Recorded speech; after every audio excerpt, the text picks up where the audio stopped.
Donc, voici maintenant un exemple pour une multiplication et pour une addition en utilisant la notation scientifique. Donc, ici, le premier exemple, qui est l'exemple C, on veut faire 1,5 fois 10 exposant 5 et ça, on veut le multiplier par 4 fois 10 exposant 3.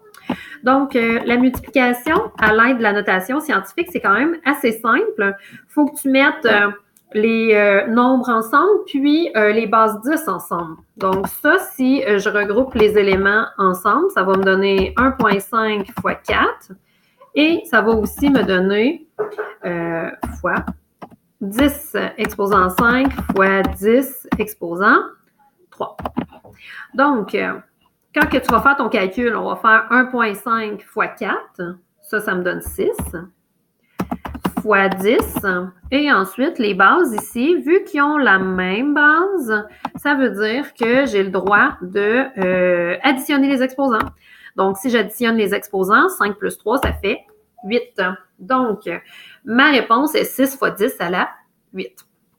Ici, il faut faire attention, une fois que tu as fait ta multiplication, il faut juste que tu t'assures que le chiffre qui est en avant, le nombre que ça te donne, que c'est un nombre avec seulement une unité. Donc, si ça m'avait donné 61,5, ben, il aurait fallu que je déplace pour obtenir une vraie notation scientifique.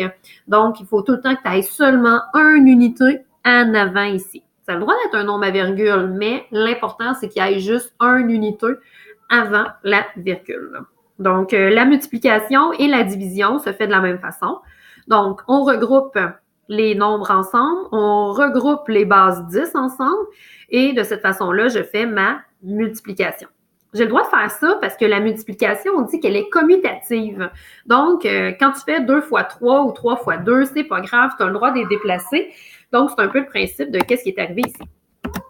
Si je fais l'exemple F, par contre, là, maintenant, je veux faire une addition. J'ai 9 fois 10 exposant 4 et je veux l'additionner à 8 fois 10 exposant 2. Donc, la première chose à faire ici, c'est qu'il faut que tu t'assures d'avoir la même base. Donc, ici, j'ai un 10 à la 4 et ici, j'ai un 10 à la 2. Donc, 10 à la 4 et 10 à la 2, c'est pas la même chose. Donc, il va falloir que j'en change un des deux. En fait, tu changes toujours le plus petit. Donc, le plus petit, je vais changer mon chiffre pour un 10 à la 4. Donc, le premier, je ne touche pas. Ça fait 9 fois 10 exposant 4. Plus, là, je vais avoir 8 fois 10 à la 2. Mais sauf que moi, je veux changer de 2 positions. Mais tu comprendras que je ne peux pas juste mettre maintenant un fois 10 exposant 4. Pour passer de fois 10 exposant 4, il a fallu que je change de 2 positions. Donc, il va falloir que je change mon chiffre aussi de 2 positions. Sauf que mon chiffre, il devient de plus en plus petit. Donc, parce que 10 à la 2, c'était plus petit que 10 à la 4.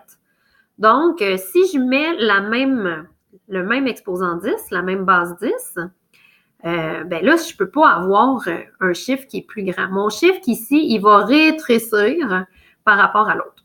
Donc, maintenant que ça, c'est fait, je peux regrouper mes termes ensemble puisqu'ils ont la même base. Ça devient des termes semblables. Okay? Donc là, ma réponse, ça va être un fois 10 exposant 4. Sauf que, faut pas que j'oublie de faire le calcul en avant. Donc, 9 plus 0,08, ça va me donner 9,08 fois 10 à la 4. Donc, j'ai effectué mon addition.